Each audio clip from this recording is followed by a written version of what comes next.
Always rearranging. Always rearranging.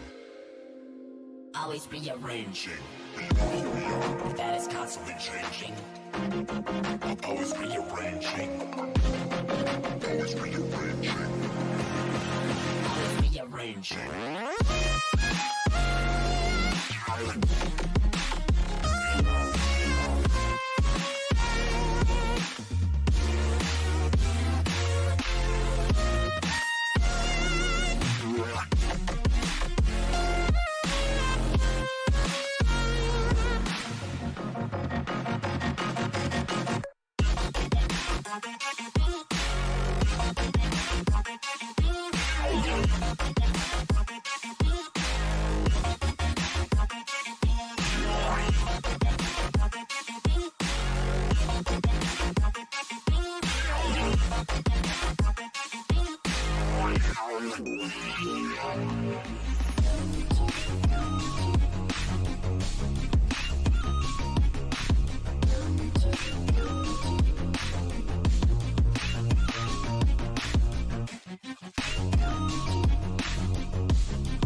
Dust, who fires up the rain of bullets onto Pigu Pounder. Oh my God. My goodness, the handshake finds 2, and that means a double kill goes over to Geico. Atlas is now stuck in a 1v2, but Burger King is on the way. Atlas does find Geico, and Frozen 1 doesn't have much damage. Burger King now arriving to the fight is going to take out that support and reach this mid tower. Are they going to find anything? It doesn't look like it, but Atlas wants more. Her Charm is going to land, and that means Atlas is in so much trouble, rooted up by the Spectral Wall, has to flash out, but it's not going to be enough. Lethal Tower stack, and that does kill Pigu Pounder. Bullet time goes down onto Frozen, taken very, very low, and then Burger King is back in dealing with Street. Oh my God. Circle down, and Dust kills their own support, and that is to find a way out. But 3v1, it's not going to happen, and it means, oh my goodness, Archangel's escaping into the base. The members of TP? Oh, she's teleporting out. Will she get there? No, the bandage toss is going to find her, and it's going to be Archangel dropping, but oh my goodness, continues to run away.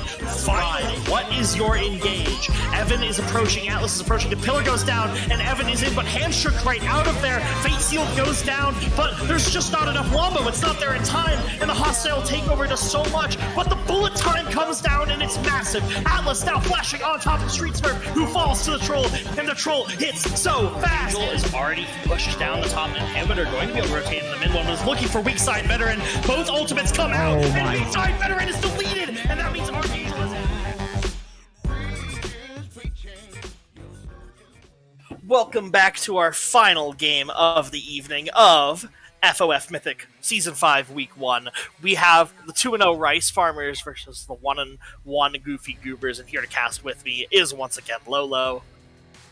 Let's go. War Leader, we have the opportunity right here for either Rice Farmers to take a decisive 3-0 Week 1, or the Dank timeline where we have the triple 2-1 to start us off. And that is... it would be very exciting. I think either of these would be quite... But let's note some things just first and foremost. Firstly, as we go into the bans, of course, Red Milk Tea yesterday. His Graves, not something that Rice Farmers want to deal with. That's been taken off the table. On the other side, we're seeing Kindred. We're seeing Vezes Irelia also being given the respect ban. But let's note that we do have a different roster from Rice in the second game with their actual starting jungler in the jungle role. This is the closest, in fact, this team have been to a full starting roster. In fact, Vez isn't technically the starting top laner for Rice Farmers, but he has played all 4 games for them so far, so all 3, excuse me, so he might as well be. And on the other side, Goobers compared to yesterday have got a different support, so a lot of roster changes from what we've seen from these teams previously. And Rice Farmers is going to first lock the Akali. That's likely going to be for Kai'Sa in the mid lane. Goofy Goobers spending that ban to get rid of Ari, who's been absolutely dominant in Kai'Sa's hands and in general throughout the tournament. So now Akali going to be the one Kai'Sa is piloting. Yes, and of course it is potentially flexible if Vez is feeling spicy up there in that top side. Now the Caitlyn being locked in, Raccoon Inquirer, this looked good for them yesterday with the Caitlyn Seraphine combination that they drafted against Ragnarok, and they were able to set up absolute domination with the amount of poke and pressure that lane can provide early. On the other side, we're going to be seeing a Nocturne coming out. Now that's a first for the Mythic League so far as I'm aware, and it also is... It's saying that they're definitely going to be looking to make some quite nasty picks at 6, and it's almost certainly we don't see much solo lane Nocturne anymore, but of course it is kind of flexible, but it's most likely going to be going Cool Guy Tony's way. Yeah, I mean it's technically flexible, but in general it's a really rough time and easily dealt with by most common laners. So I would be very surprised if we saw it go anywhere but into the jungle versus that Viego. Meanwhile, LeBlanc going to pick up Aphelios. Definitely still very good in terms of matching up into a lot of the meta ADCs, and Caitlyn is not too different, although Caitlyn going to have be the favorite in the early laning. Karma picked up for Kenny Master Lin. Potentially flexible to mid or top lane as well, but most often seen in support, is going to help add to the poke that Raccoon can put out on this Caitlyn. Of course, it is another, just the Caitlyn Enchanter combination is so difficult to deal with, and the Aphelios not having the most fantastic early game. Copper has looked really strong so far on the Nautilus and the Tahm Kench, but as we can see now, no surprises. Support pools definitely bumped from Goobers looking to be squeezed out as much as possible. That's Thresh going away. And on the other side, Rogue Trader has not been picked yet. We've not seen him play Karma. So far, he's had a very mixed bag, as much as you can say from 2 games. So, as we can see the Scion being taken away, I wouldn't be surprised to see a Tahm Kench ban coming up as this final ban from Rice Farmers as well. Yeah, definitely the most played that we've seen from Rogue Trader so far. This has only been 2 games that Goofy Goobers have had the chance to be a part in. So we're going to have to see what this other ban is. In 1 second, we'll see that it is, in fact, Victor going to target random capitals in the mid lane, taking away what could be a good pick into that Akali, so they can scale up and get big for the later stage of team fights.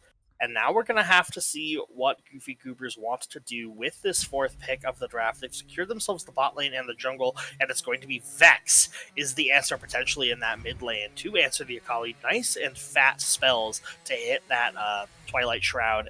Makes it very difficult for Akali to really slip away. So now this is allowing Rogue Trader that counterpick top lane. Of course, the Karma could be flexed, as we said, but most likely he's a tank player. It's most likely going to be tanks. We are going to be seeing the Nautilus being locked in for Copper for the 2nd time this evening.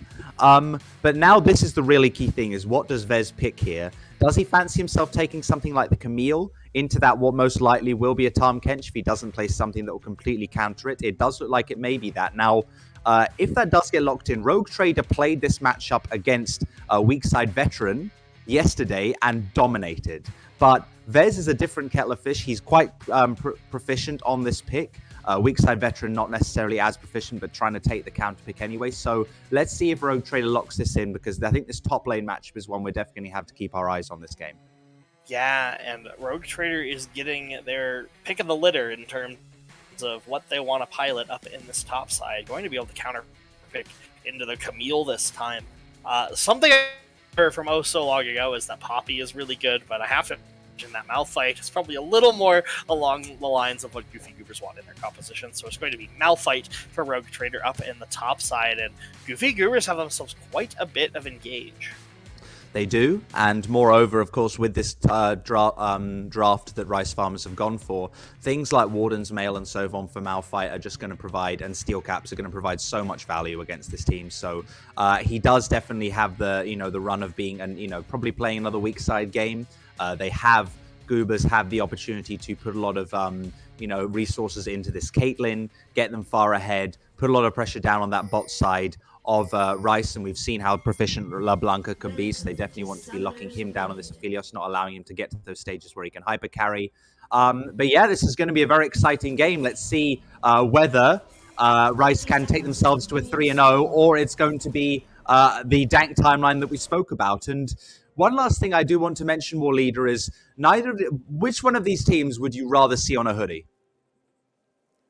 Oh, that's so true. Now that FOF has merch, which you can find on FOFesports.com/merch, man, both of these teams would make great hoodies. I'm not confident on what a Rice Farmers hoodie would look like, but I know the FOF design team could find something incredible with that. So far, pretty quiet level 1. A little bit of vision going down, and both junglers aiming to start in the top side.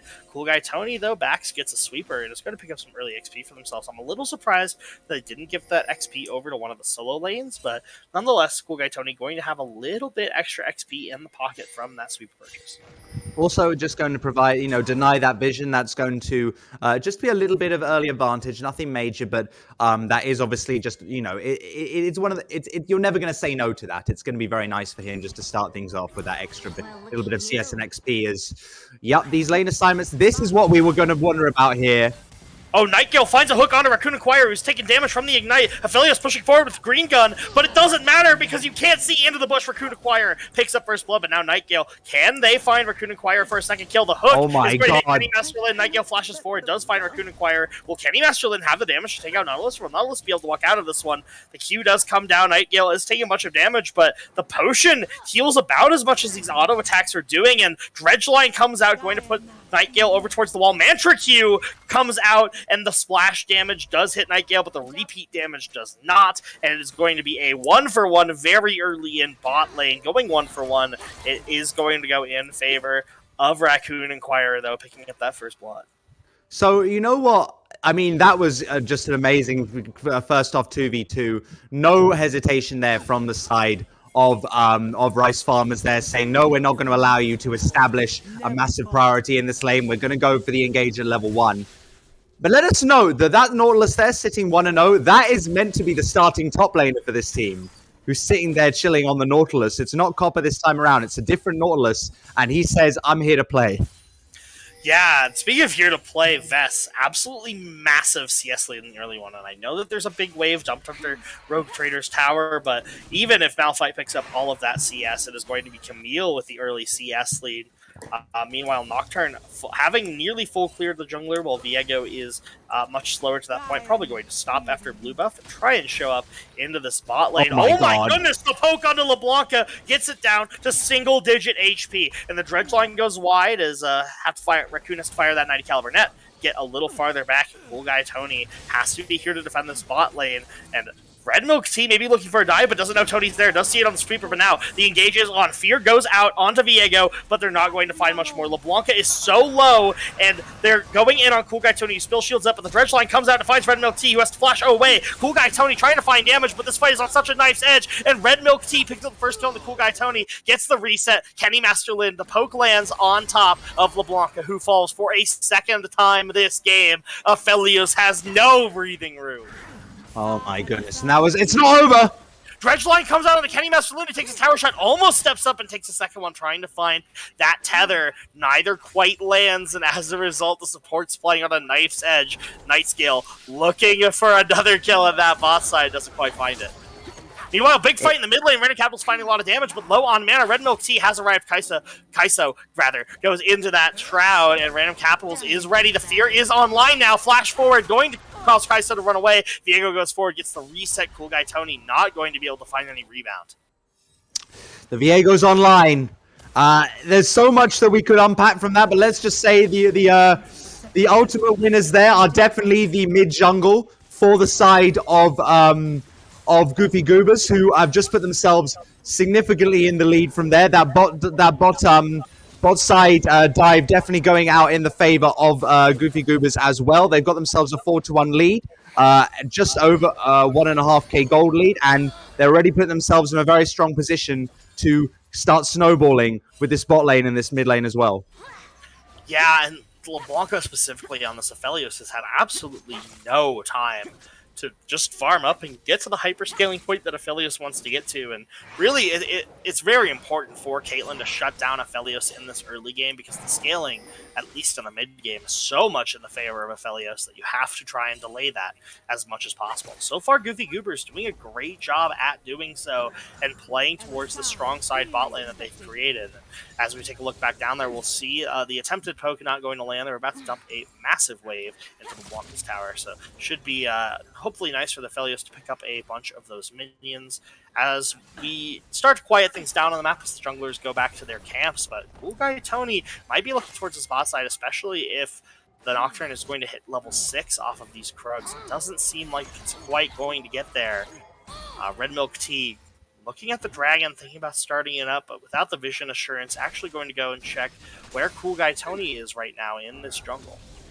Yes, and Cool Guy Tony, as you said, crucially, is still not level 6. They might have found him, or at least they've spotted him out. They are going to be able to take the Raptors away. Getting a little bit starved. Red Milk Tea isn't 6 either, but ooh.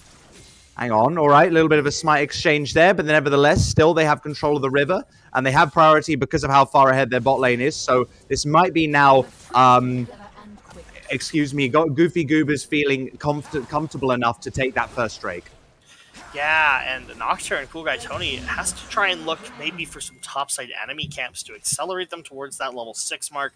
Going to go over to the red buff of Red Milk Tea, and I don't think Viego could possibly get there in time to stop that from being taken away. So a good heads-up play from Cool Guy Tony to get something back on the map here, and it is going to be that red buff, and still being taken, and Red Milk Tea is actually very close. The mist does come down, and where does it go? The red buff does go over to Cool Guy Tony. Still not level 6 Blast Cone out. Cool Guy Tony's out there safely, but Rogue Trader's looking for it. The mid laner on the side of Goof is walking up, and everyone except Viego in this fight is now level 6. No, that's not true. Nocturne is not level 6 yet. Malphite maybe looking for more engage, but it doesn't seem like it's meant to be. Might be able to turn around onto Kaiso's Akali, but no, they're actually going to turn around on Skull Crab. God, that was so scary there. The unstoppable force was available, as was the Hextech Ultimatum. Neither top laner decides to pull the trigger, and ultimately that does just result in a red buff being stolen. As Milk Tea might be looking at this. Yeah, engage from Vex onto Kaiso, who's able to dash once again out of danger. Not too much committed to the exchange of ultimates is something that Random Capitals is happy to take, because now they're going to collect this juicy minion wave and dump it right under tower. Kaiso doesn't finish out that recall. Is actually pretty healthy, all things considered, with that Doran shield. Is going to be able to pick up the wave, but Red Milk Tea going to be able to invade the enemy jungler, pick up those raptors, pick up the counter red buff invade as the priority from the side of Goofy Goober's bot lane. So massive with the unstoppable force out in top lane. Does a lot of damage to Vest, but Vest hasn't committed too much yet. Taking so much damage to flash forward, drops Vest to single digits, but the potion ticking is going to save their life. Flashes traded, unstoppable force out from Rogue Trader rather, and Vest is going to hold on to that Hextech Ultimatum and their life just barely. God, it's Rogue Trader just with not enough damage, just to kill that kill with the all-in. He is going to force the TP out of Vez. It's still amazing that there's only been 5 kills with how much posturing, and now Engage has been on the top side. It's still a bit rough for SGR. They're only killers on their support, but Vez, he's now content. He's got the item advantage. He can now force quite a tough base from Rogue Trader, who also does have TP. But crucially, we should note that after all of that's happened in the top side now, the junglers have hit level 6 and further. Cool Guy Tony is now in a position to make a play on the map with the Paranoia. So we'll have to see whether he does start to turn his attention maybe to the top side now that Rogue Trader is flashless, ultless, or whether he decides to try to put some pressure on this bot lane that are continuing to build their advantage. Yeah, I think in general they're just trying to leave LeBlanca alone to try and just get whatever they can. Meanwhile, going to unleash Nightscale onto the map, see what kind of fights they can find. Meanwhile, it's Red Milk Tea and Kenny Master Lin looking forward, but they don't know how many enemy members are there. No, and that does mean that it is going to be continued here. Rice being able to hold control of the river, and so that does mean that no one's going to be looking at the Herald just yet, but potentially Red Milk Tea might be keeping his eye on it. Vez might be caught out here, but the Unstoppable Force still isn't available. Yeah, and the hook shot over the wall is going to deliver them to safety, and the eyes of Goofy Goobers are going to turn to the Rift Herald. But a response could be mounted by the side of Rice Farmers, as all of the champions are gathering except the ADCs at this Rift Herald fight. And Vest comes over the wall. Where the Hextech Ultimatum go? It goes down on to Red Milk Tea, who gets deleted from the Rift. Paranoia goes down, as well as Kenny Master Lin trying to keep their team alive, but they're all dropping quickly. And now the Karma just has to waddle out at full HP, and the Rift Herald is going to go. But Nightscale flashes over, finds the root onto Kenny Master Lin, who is CC'd up for eternity, but going to flash the wall. Kaiso follows. The E is going to miss. The Shuriken flip does not find Kenny Master Lin. Able to walk out of there without another kill lost, but 1 for 3 overall, going in favor of Rice Farmers, as well as that Rift Herald. Yeah, and that's going to allow Cool Guy Tony to pick up his Gore Drinker very early. Actually, if we go back just to that fight, a great Hextech Ultimatum from Vez buys so much space for the team when the Paranoia goes down. That creates enough confusion for Cool Guy Tony to start opening up with damage. The PLF from Nightscale as well, just allowing Rice Farmers to get the better of that exchange. The Unstoppable Force not having the value that they'd have liked to, and no resets going the way of Goofy Goobers. So that is going to swing them back a little bit of advantage. They are going to close up the gold lead just a little bit and get some kills on the board. But even so, that is going to allow Goofy Goobers, with that reset timing, the opportunity to take the second Drake of the game. Yeah, and it's really been a story of priority in the bottom side for Goofy Goobers, netting them almost all their advantages so far. So once they go away from Raccoon Acquire, who has a pretty massive lead, they don't find too much. A little bit of scrapping going up in this top side, but it really just doesn't do much to either side. Both of them have pretty solid sustain options with Grasp of the Undying and a Corrupting Potion. Malphite is slowly building towards that tankiness with the Ninja Tab, the Play's Skill Caps. completed. Same Kai'So thing. maybe caught out in the enemy jungle here. Spectral Maw is going to find them, going to Shuriken flip over the wall into that Shroud, going to have to use that ultimate to get out. Meanwhile, Cool Guy Tony poised in the bot lane, maybe looking to try and stop this tower take, but if you're going to pull the trigger, it needs to be soon. Paranoia not quite off of cooldown just yet. Raccoon Inquirer goes for it, does not get the tower. Paranoia comes down, and a shutdown. No, not a shutdown. Is going to be picked up by LeBlanca. Kenny Masterlin on the run once again, this time flashless, hard to get out. And Kai'So from the other fight finally going to arrive. Dredgeline is going to secure the fate. They're going to give that shutdown over to Kai'So's Akali. That's the Karma's not escaping that time, and that was just great coordination there from the side of Rice Farmers. Cool Guy Tony, good patience. Moment the ult's off cooldown, pulls the trigger, combines it with the depth charge as well, and that Goofy Goobers get punished for all of that priority that you were talking about, War Leader, and that is going to net them. The Aphelios has got the Chakrams online and the Rift Herald. So LeBlanca was behind, but this is a lot of gold that's now getting injected into this Aphelios.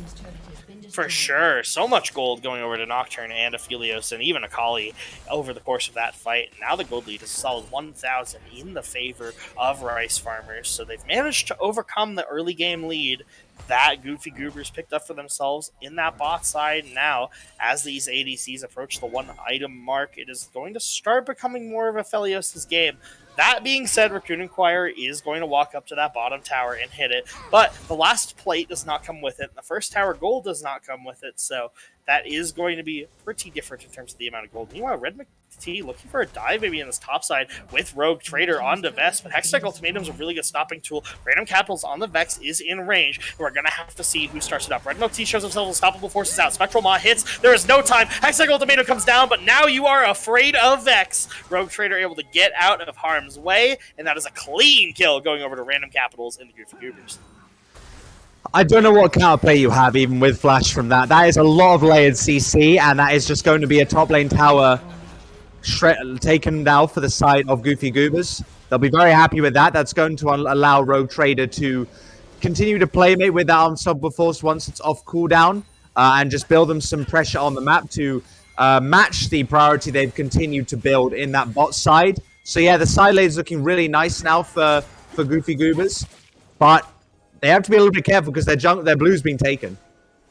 Yeah, and this is something that the jungler Cool Guy Tony's been doing all game, and what Rice Farmers have been doing all game is taking these buffs away whenever Goofy Goobers goes to any other part of the map, and it's just a really heads-up macro play from the team in general.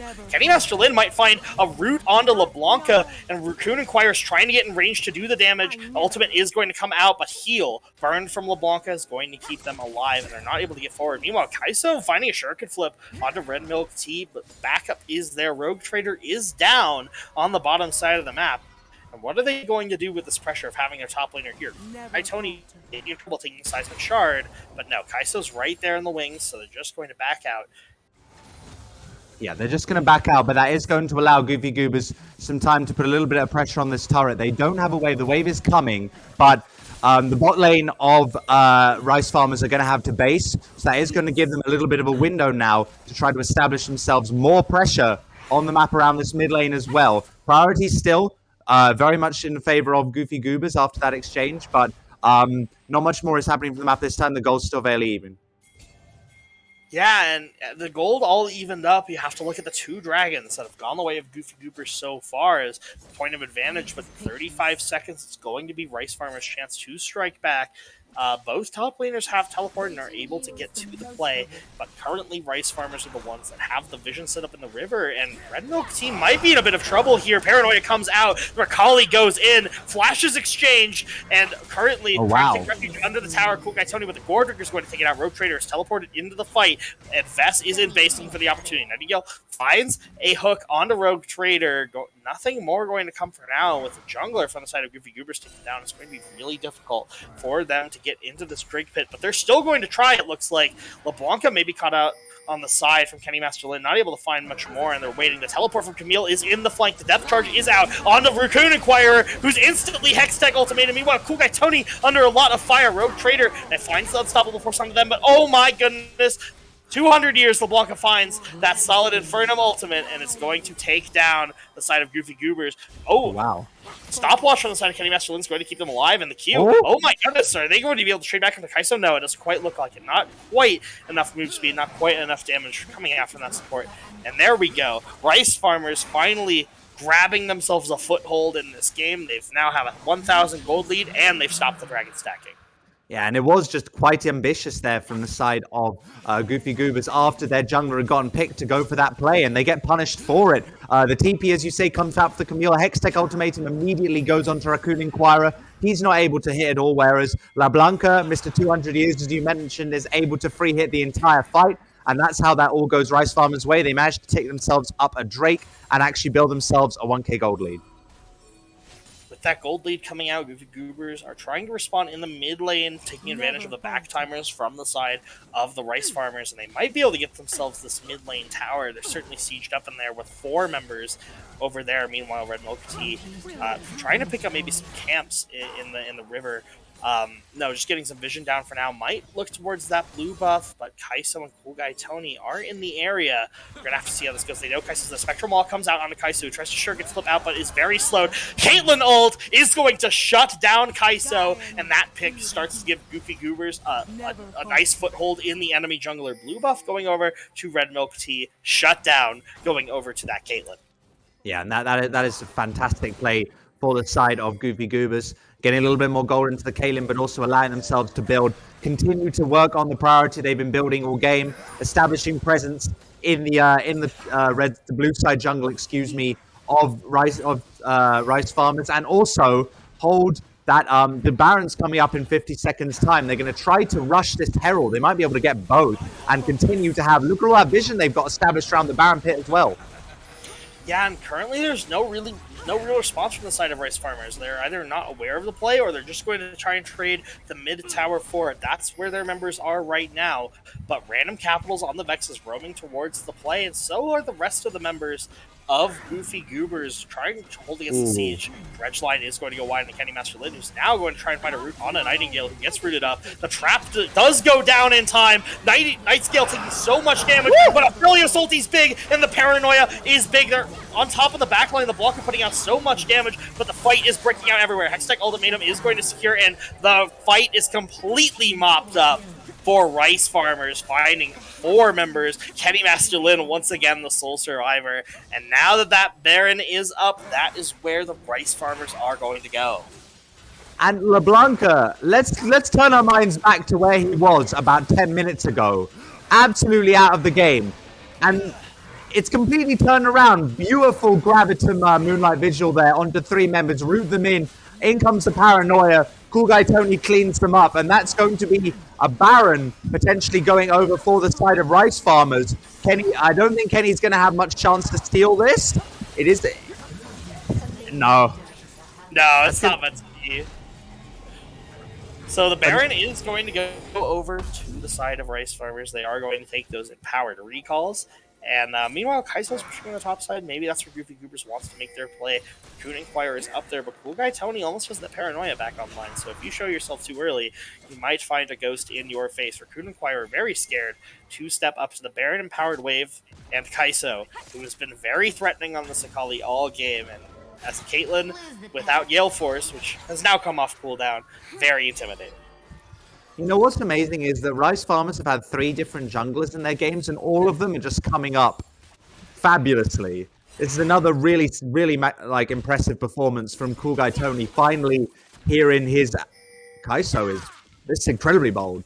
Yeah, going very aggressive on a Raccoon Inquirer, but the Unstoppable Force is out, and Kaiso goes airborne. They don't know where they are in the Shroud. Caitlyn ult is channeled, immediately going to chunk most of the damage. Seismic Shard is going to slow down Kaiso, and they're going to give the kill over to Red Milk Tea, but the Paranoia onto the mid laner is going to delete Random Capitals in the mid lane tower to boot. You gotta remember this Baron buff still online, the siege is powerful for Red Milk Tea as the Akali looking to get into range and stop them. There's no Unstoppable Force available, but there's a lot of slows going out on the Night Vest is going to channel that teleport, and the members of Goofy Goober is going to try and run away from the Camille. The Camille is here. The X-Cycle Eliminator goes down to Red Milk Tea, who cannot escape, but the tower is free-firing onto Vest. So much CC going into Red Milk Tea, going to go down immediately without the Unstoppable Force. Rogue Trader is in a world of trouble as well. Vest going to take that one, but we're Inquirer is here and able to pick up the counter kill on the Vest. Lethal Temple completely. Oh my god! So much damage. Shuts down Nocturne and is still going. A triple kill finishes off LeBlanca. Raccoon Inquirer able to defend that inner tower. No, the Baron minion's doing so much damage to it. It's just going to be the triple kill. But hey, just a triple kill, just a 1,000 gold shutdown on to Cool Guy Tony's Nocturne. He is going to put this Caitlyn well towards that third item. Let's see what she's able to buy in the back. Able to go from 2 long swords to a finished Lord Dominic's. That's big. That's exactly the kind of play the Goofy Goobers needed to get back into the game, because they were in danger of all of that priority they've exerted throughout the early game, as random capitals might be caught out. No, going to dodge that dredge line for now. Nightscale not quite able to land that one, and now the attention is being turned towards this Mountain Drake. It would be a potential Mountain Soul for the side of Goofy Goobers if they're able to get there first. Currently, LeBlanca and Vest are not able to get there just yet, and the DPS is coming in strong for the side of Goofy Goobers. They are going to be able to take this one before the enemy team is able to get in range and see if they want to walk out. They are going to choose to walk out into their own jungle and not take the fight. Soul point acquired for the Goofy Goobers, who have started to pull this one back to them. And it's so strong for them, honestly. Again, we mentioned how against this comp, which do rely a lot on auto attacks and things like this, you know, the value of having something like the resistances from the Mountain Soul. The Mountain Soul as well, just with the shield. Mountain Drakes are so strong that it really would allow them to fight even better than they are already. But on top of the fact that now they have a win condition in Raccoon Inquirer, who is really far ahead after all of those shutdowns. So they can now fight. It's still super dangerous. And the Baron, once again, I mean, they've now got a little bit of respite where they can continue to try to push side lanes. But now it really is, you know, anyone's game in terms of who wants to take that fight. And as you can see, it does look like Nightscale is going to be proactive there and trying to maintain that vision around that Baron, because that is the next key objective that's coming up in 2 minutes' time. The next objective is indeed that Baron, and they're going to invest vision towards there, but honestly, maybe the bigger objective right now is taking out Raccoon Inquirer's Caitlyn. And from the side of Rice Farmers, they have the tools. They have Nautilus Ultimate, they have a very potent Assassins in the Nocturne, and the Camille, and the Akali to all get on top of them. But those 3 kills does push Caitlyn down that lull in the mid-game, and is now purely in terrifying Caitlyn form at that 3-item mark. Lord Dominic's finish does allow the Raccoon Inquirer to punch through the Death Stance of that Nocturne. So going to be very potent. Meanwhile, Random Capitals need to go and catch Kai'So in that side lane. Able to push out the wave pretty much uncontested so far. Speaking of uncontested, Vest going to finally pick up that top tier outer. For the side of Rice Farmers, picking up some of that standing gold on the map, they have solidified themselves a very solid 4,000 gold lead and a pretty solid win condition in terms of the Nocturne and LeBlanca's Aphelios for these fights. But Nightscale, you're walking up too far and is going to get hit by Spectral Maw. A pick also going over to Caitlyn once again, gets collected. And let's see what they're going to do with this priority now. Yes, because just previously, as you mentioned, War Leader, they're building, Rice Farmers we're building pressure in the side lanes. And whilst Goofy Goobers did try to go for a 5-man to try to push themselves down the mid lane, the clear's too good, just from LeBlanca, basically, in order to mitigate that. But now, they're a man down. They don't have that pressure. Kai'So does have TP, so he could potentially match this or continue pushing. But either way, they can actually now muscle their way in with 5 members, can Goofy Goobers, and actually maintain themselves back some priority on the map. They do pick up the mid lane inner tower, but they do trade it inner tower with Kai'So in that side lane. No one to match the Akali. Baron is spawning in 15 seconds, and all the members of Goofy Goobers have gone towards it just to channel recalls. And now it makes it a lot scarier for the side of Rice Farmers to go get vision in that side. They're going to quickly figure out the recalls have come through. BF Sword picked up a Raccoon Inquirer, scaling even more towards what's probably an Infinity Edge, would make that Caitlyn do so much damage. And we're going back to a bit of a lull state for a minute, but vision being established in the top side river, both these teams really want to get their hands on a Baron. Minute 30 seconds till Mountain Soul comes up for the side of Goofy Goobers. Yeah, so Rice Farmers decide they don't want to burger flip anything here because obviously there is a Malphite there. There is a Vex, there is a Viego. They could really turn on its head, even though LeBlanca does have. He's got red and white, so he's in a great position to take a team fight now. But still, as you mentioned, War Leader, they are looking to deny that potential Mountain Soul. But Goofy Goobers are not feeling quite so tentative.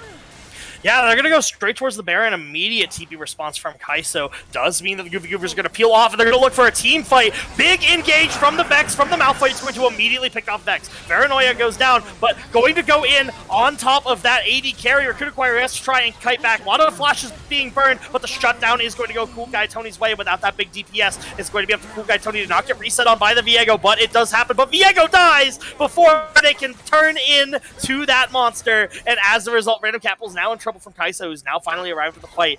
Kenny Master Lin able to walk out safely, but Random Capitals does go down, and that means it is up to Rice Farmers to determine what they want to do with this lead. So, the main thing being that they can deny that soul and also continue to push on the map because they've got priority now in 2 lanes. Nightgale, they're going to be able to push in the mid lane. LeBlanca can go and solo the Drake, so they're going to deny the soul further. And as you said, the Viego, Red Milk Tea, had an opportunity there to get the resets off and actually turn that fight around, but it just didn't happen. Cool Guy Tony sticks on Raccoon Inquirer. No one can peel him. So that Caitlyn, with all of that damage, did absolutely nothing in that fight. And yeah, it went the way of Rice Farmers. They've managed to build themselves priority once again on the map, and now the Baron is available to them. Instead, they can just get some resets off, but they've denied the soul point, and that is just going to allow... It's going to deny any potential play that Goofy Goobers were trying to make. Yeah, even though Goofy Goobers were able to immediately eliminate one of the big dive threats to protect their ADC, it doesn't matter. Nocturne has got the point and click button that makes your ADC cry, and it's Goofy Goobers have a really tough task of trying to keep this Caitlyn alive. Once it appears instead of the Infinity Edge, Caitlyn's actually building towards that Guardian Angel, which even the stopwatch alone goes a long way towards keeping them alive. And as those items start to come through, we might see Rice Farmers have a harder time instantly eliminating that big damage threat. And if Caitlyn's able to pepper in, maybe even just 6 to 8 autos in a fight, it could end it instantly. Now, Cool Guy Tony does have a GA. Oh, it's scary. Shrelia is coming out from Karma. They're looking for LeBlanca, but Kai'So's there on the side. Paranoia might shut down the play, and yeah, Paranoia is going to cause the members to go, but an unstoppable force on the Kai'So, instantly deleted. 200 years ultimate doesn't do much. Raccoon Inquirer is safe on the side lane, but not from LeBlanca's damage, putting out so much damage and not able to die. LeBlanca coming up massive 1-4-4. And yeah, that Moonlight Vigil, absolutely huge, doing so much damage, and this is a potentially game-winning push now, or at least an inhibitor for the side of Rice Farmers after that engage just between the Paranoia. I think they can definitely push to end here, yeah.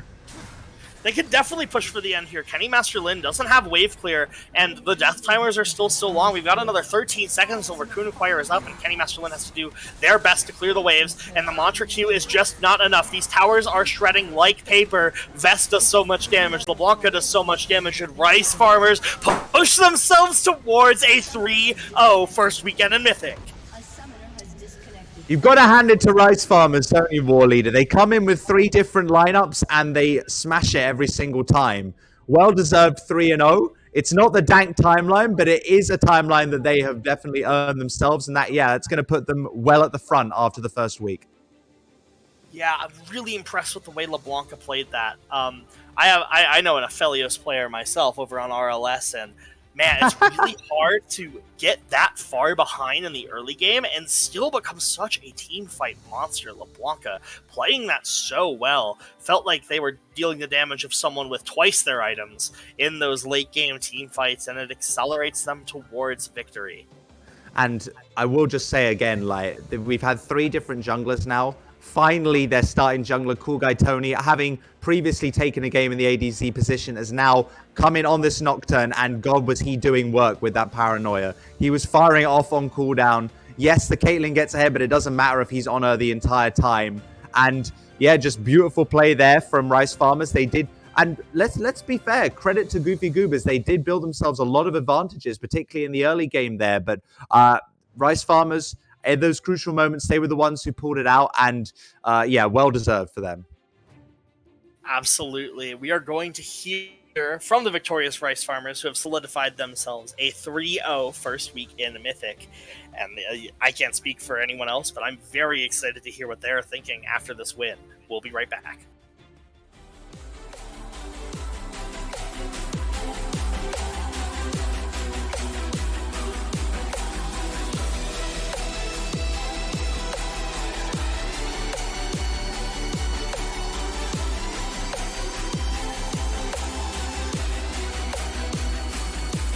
A little bit of light, trying to find my heart. Funny when I break out a lifestyle dark. Honey when I write, get a tight flow spark. What a psycho chart, playing dice, go starter. Who are you? Better know yourself. Know your soul, gotta know your wealth. Slow your roll, get a hold, don't melt. And don't you fall when I feel like hell. Well, who am I? Am I me? I'm not the one you wanna fuck with.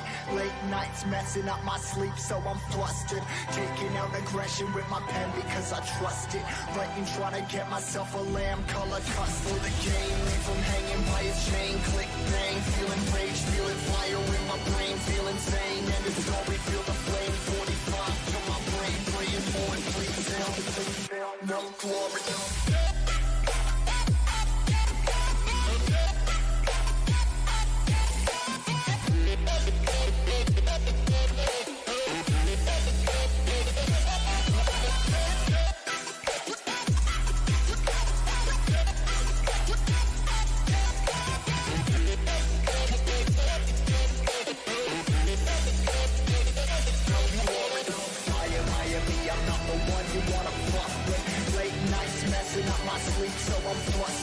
Taking out aggression with my pen because I trust it.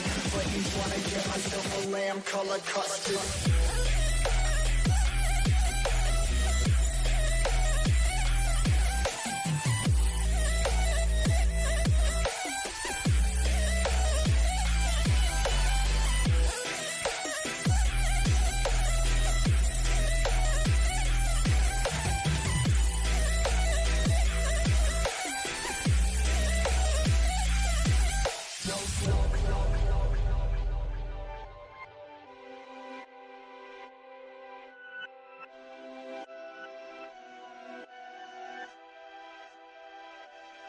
Remember, I used to be that kid that every day would get rejected. Y'all got my story, the glory was painted on the song. I'm mortified but feel immortal. This pen to this paper always open up different portals. It's I and me, it's me and I'm by myself. I'm down the ride, I'm taking on the tide. Size of tsunamis touching the sky. I got a quick scan, it's time to move. Leaving everything else behind, I got something to prove. I'm just riding away, no I ain't running away. I got memories set, oh I'm just finding my place where I belong to. Really glory in my soul. Hey, I'm riding away, I'm finding my place. Yeah, I gotta escape, that's what I gotta do. See you on the other side, see you on the other side, see you on the other side. Hello folks, Chris Edgeworth here with our third interview of the day, joined by cool guy Tony of the victorious Rice Gaming. How are you feeling after the win? I'm feeling good, dude. Everyone's like, yo, jungle gap, jungle gap. I'm like, yep, that's right. We'll talk about that in a second. Let's set the table first. The draft in this game was pretty interesting in the fact that after a while, we do get to see another Vex game. She'd been banned for a while in our league.